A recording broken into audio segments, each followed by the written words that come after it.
आखिर कितना सच है कि प्राण प्रतिष्ठा के बाद रामलला की मुस्कान बदल गई, आंखें बोलने लगी। इस चमत्कार से सभी हैरान हैं। प्राण प्रतिष्ठा के बाद रामलला वो रामलला नहीं रहे जिन्हें अरुण योगी राज जी ने गढ़ा था। तो चलिए जानते हैं क्या है इसके पीछे का राज। जहां पर आप साफ देख पा रहे हैं कि यहां पर प्राण प्रतिष्ठा से पहले की और दूसरी पूजा के बाद के विग्रह में दोनों में फर्क साफ साफ दिखाई दे रहा है। गर्भगृह में रामलला की आंखें सजीव जैसे दिखने लगी और बाल और सुलभ मनमोहक मुस्कान भी निखर गई है। खुद अरुण योगी राज जी का कहना है कि प्राण प्रतिष्ठा के बाद रामलला के दर्शन किए तो मंत्रमुग्ध रह गए। उन्हें भरोसा नहीं हुआ कि रामलला ये वही है जिन्हें उन्होंने गढ़ा था। प्राण प्रतिष्ठा से पहले वे 10 दिन तक अयोध्या में ही रहे। उन्होंने कहा कि गर्भगृह में प्राण प्रतिष्ठा के बाद रामलला के विग्रह के भाव बदल गए। उनकी आंखें जीवंत हो गई होठों पर और बाल सुलभ मुस्कान आ गई। प्राण प्रतिष्ठा के बाद उनके विग्रह में दैवत्व का भाव आ गया। हालांकि आपको बता दें कि अरुण तिवारी कर्नाटका से है। 41 वर्षीय और 5 पीढ़ी तक ये मूर्तिकार के परिवार से संबंधित हैं और 7 महीने तक रामलला को घड़ते रहे अरुण योगी राज।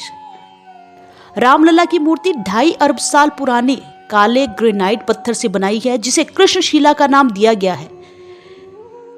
इन्हें खास कर्नाटका के जयपुरा होबली गांव से अयोध्या लाया गया। इसकी खासियत यह है कि इस पत्थर पर मौसम और पानी का कोई असर नहीं होता। अगर विग्रह पर कोई दूध और जल से अभिषेक किया जाएगा तो कृष्ण लीला पानी नहीं सोखेगा। इस 41 इंच की रामलला की मूर्ति को बनाने में 7 महीने का समय लगा।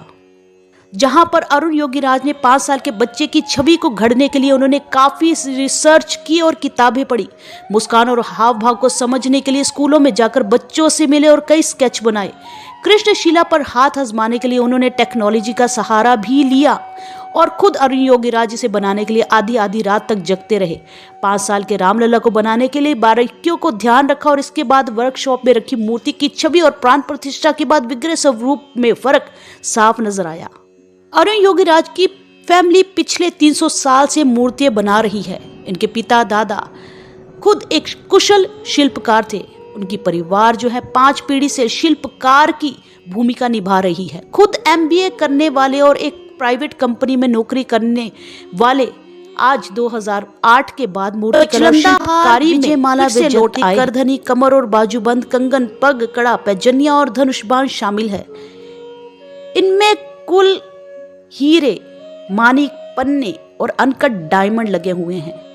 रामलला की मूर्ति के सभी आभूषणों की डिजाइन और मेकिंग लखनऊ के हर सहायमल श्यामलाल ज्वेलर्स ने की है। इस कंपनी के लगभग 130 साल का अनुभव है। इन आभूषणों में विजय माला सबसे ज्यादा वजनी है। सोने से बनी ये माला 2 किलो के करीब है। इसके अलावा सोने से बना मुकुट 1.7 किलो का है और यहाँ पर 74 कैरेट हीरे, 135 कैरेट जंबियन पन्ने और 262 कैरेट मानिक लगे हुए हैं। इसके मध्य में भगवान सूर्य अंकित है। दाएं और मोतियों की लड़ियां पिरोई गई हैं। अब अगर बात करें रामलला के तिलक की तो इसका वजन करीब 16 ग्राम है। इसमें 3 कैरेट का हीरा लगा है और साथ में इसमें कई छोटे छोटे हीरे हैं। रामलला के इस तिलक को इस तरह डिजाइन किया गया है कि सुबह सूर्य की पहली किरण तिलक पर पड़ती है। प्रधानमंत्री नरेंद्र मोदी के निर्देशानुसार इस तरह डिजाइन किया गया है। रामलला की मूर्ति को एक जोड़ी कंगन पहनाए गए हैं जिनका वजन 850 ग्राम है और यहाँ पर बाएं और दाएं हाथ की दोनों उंगलियों में 2 अंगूठियां पहनाई गई हैं जिनमें से मोती लटक रहे हैं। इसी तरह पग के कड़े में हीरे और मणिक जड़े हुए हैं। रामलला के पैरों में बेहद खूबसूरत पैजनिया पहनाई है जिनका वजन 560 ग्राम है।